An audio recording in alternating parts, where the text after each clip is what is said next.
Widih, ini di grafik full guys, ternyata bisa juga ya, lumayan lancar.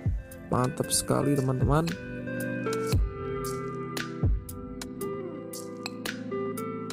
Halo bosku, kembali lagi di Ruang Senja ini. Bagaimana kabar teman-teman? Semoga selalu diberikan kelancaran dan kesehatan. Amin. Ya, dan pada kesempatan kali ini Mimin penasaran dengan performa dari Redmi 10 ini guys. HP 2 jutaan apakah lancar bermain Genshin Impact? Yang kita tahu untuk Genshin Impact sekarang ukurannya sudah sekitar 13 gigaan. Lumayan besar sekali untuk ukuran game di zaman sekarang. Dan untuk Redmi 10 ini ukuran layarnya itu adalah 6,5 inch. Sangat nyaman sekali karena tidak terlalu besar juga ya. Dan untuk beratnya itu cuma 181 gram. Ini yang membuat saya suka untuk memegang lama-lama ya, karena dari ukurannya juga tidak terlalu berat, jadi memakai hanya dengan satu tangan masih nyaman untuk digunakan. Dan untuk versi MIUI yang saya gunakan di sini adalah di versi 12.5.3, tentunya MIUI global stabil ya guys ya. Dan untuk versi Androidnya sudah di versi Android 11. Dan seperti biasa Mimin akan mencoba untuk multi-touch tester ya. Jadi kita pakai aplikasi multi-touch tester ini di HP Redmi 10 dapat berapa multi-touch. Biasanya sih ya untuk HP-HP zaman sekarang itu sudah di 10 multi-touch, tapi kita coba ya, bakal tes. Oke, di sini kita bakal coba aja guys. Oke, 5 sudah menyentuh ya. 9 sebentar. Biasanya bisa 10 ya. Oke, dan Redmi 10 ini support di 10 multi-touch. Mantap sekali saudara-saudara. Oke, kita lanjut aja langsung nyobain game Genshin Impact di Redmi 10 ini. Seperti biasa kita pakai aksesoris gaming dulu ya, biar lebih nyaman untuk bermain gaming.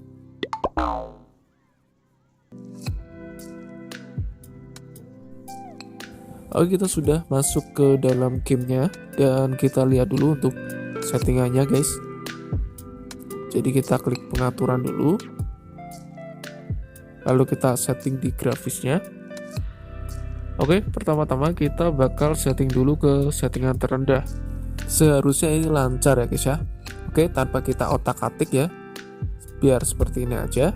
Motion blur-nya off ya, sama FPS-nya 30.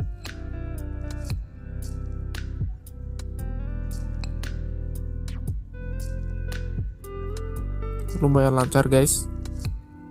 Tapi sebelum kita coba ya, kita tes FPS-nya dulu di sini sekitaran 24, 29 sampai 31 FPS dengan settingan terendah ya. Jadi ini adalah settingan paling rendah sekali.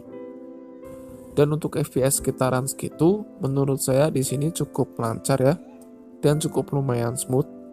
Dalam artian tidak yang terlalu patah-patah seperti itu guys, dan masih nyaman buat dimainkan. Cuman untuk settingan terendah seperti ini tentunya grafiknya ya biasa aja guys ya.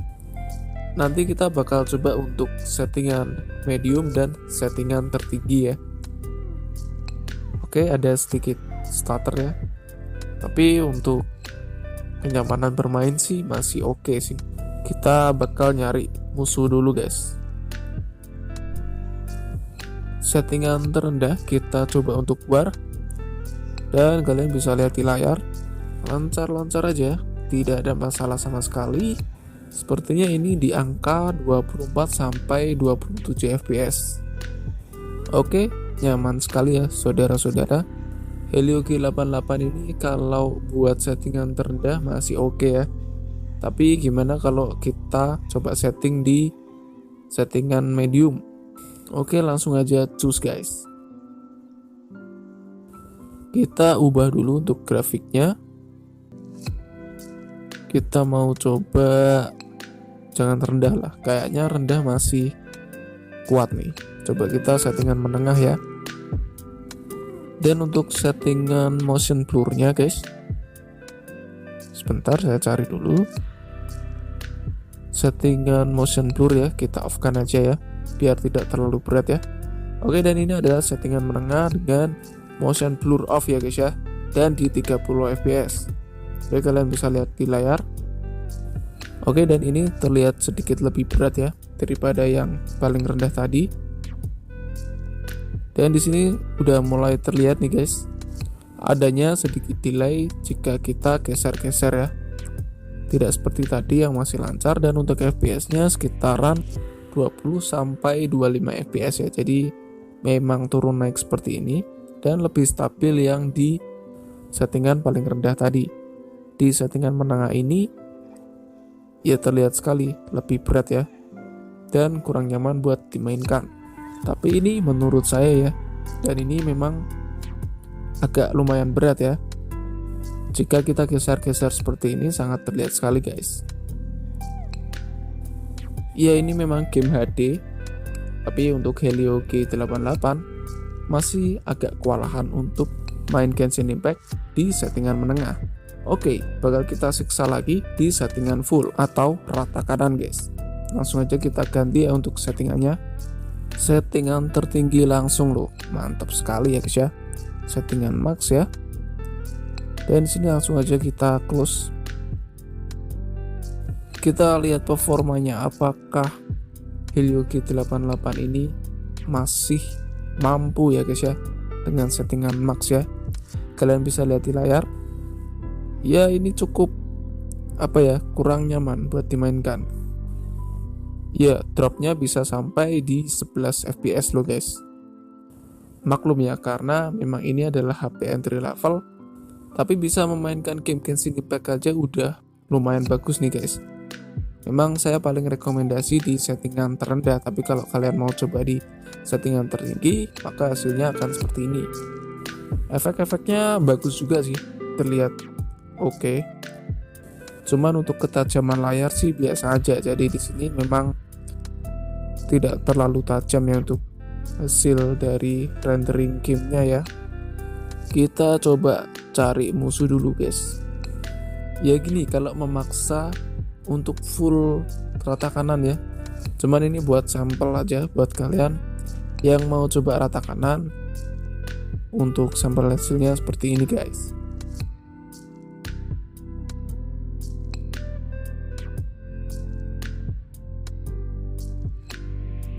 Atau coba kita ganti dulu untuk settingan motion blurnya, kita coba off kan guys, karena ini nggak nyaman sekali ya. Kita coba untuk off kan motion blurnya, mungkin bisa mengurangi beban dari rendernya. Oke, kita pakai motion blur yang off, tapi tetap untuk settingan yang tertinggi. Kalau seperti ini cukup lumayan sih guys, daripada yang menggunakan motion blur ya. Dan di sini kita coba untuk cari musuh. Oke, ada musuh. Untuk kelancaran menurut saya di sini masih lumayan lancar, cukup lancar, karena mungkin motion blurnya di off kan. Kalau buat game daily ya masih oke lah dengan harga 2 jutaan guys. Cuman ya memang FPS-nya ini tidak terlalu bagus ya. FPS-nya mungkin di sekitaran 20 FPS-an ini, naik turun. Oke, dan mungkin segitu dulu dari Ruang Sejadi. Semoga review ini dapat bermanfaat buat kalian yang ingin membeli Redmi 10 ini guys. Tentunya buat main game Genshin Impact. Ya, Mimin sarankan buat kalian pakai settingan yang terendah saja kalau kalian mau cari performa. Tapi kalau kalian mau cari grafik, ya FPS-nya harus dikorbankan. Ya, dan mungkin seperti itu. Dan untuk suhu panasnya guys ya, kita coba lihat ya. Ini lumayan hangat ya, terutama untuk bagian layarnya, tapi tidak terlalu panas. Cuma di sini agak hangat seperti itu ya. Padahal baru bermain sekitar 10-15 menit, terutama di bagian atas dekat kamera. Kalau yang bawah tidak hangat ya. Oke, ya dibilang worth it ya, worth it lah. Kalau di harga segini buat main Genshin Impact masih bisa lancar, itu mantap. Dan Ruang Sejadi pamit dulu ya, ketemu lagi di video berikutnya. Buat kalian yang mau request apa, kalian bisa komentar aja di kolom komentar. So, Ruang Sejadi pamit dulu, and see you next video. Ketemu lagi di video berikutnya. See you next video and bye bye.